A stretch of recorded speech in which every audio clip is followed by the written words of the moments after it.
ఇంత ఘనంగా జరుగుతున్న వేడుకలు ఏంటో తెలుసుకుందామా?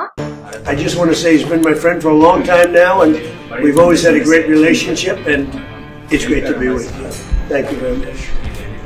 జూలై 4th అంటే కరెక్ట్ గా ఇదే రోజు అమెరికాకి స్వాతంత్రం వచ్చి ఈ రోజుకి 250 సంవత్సరాలైంది. అనేక మంది నాయకుల కృషి ఫలితంగా జూలై 4, 1776 అమెరికాకు స్వాతంత్రం వచ్చింది. ఇందులో ముఖ్య పాత్ర పోషించిన వాళ్ళు జార్జ్ వాషింగ్టన్, ఇంకొక ముఖ్యమైన వ్యక్తి థామస్ జెఫర్సన్.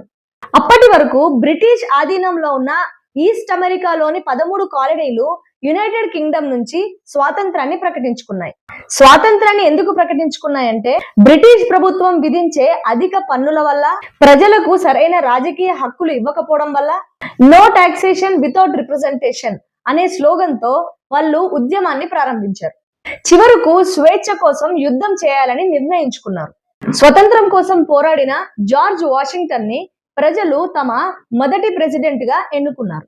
అందుకే అమెరికన్స్ ప్రతి సంవత్సరం జూలై 4th ఇండిపెండెన్స్ డే వేడుకలను చాలా ఘనంగా జరుపుకుంటారు. 13 కాలనీలు అంటే 13 స్టేట్స్. ఇప్పుడు ప్రెసెంట్ గా అమెరికాలో 50 స్టేట్స్ ఉన్నాయి. అందుకే అమెరికాను యునైటెడ్ స్టేట్స్ ఆఫ్ అమెరికా అని పిలుస్తారు. ఇలాంటి ఇంట్రెస్టింగ్ వీడియోస్ కోసం మన విమీట్స్ ఛానల్ ని సబ్స్క్రైబ్ చేసుకోండి. Thank you.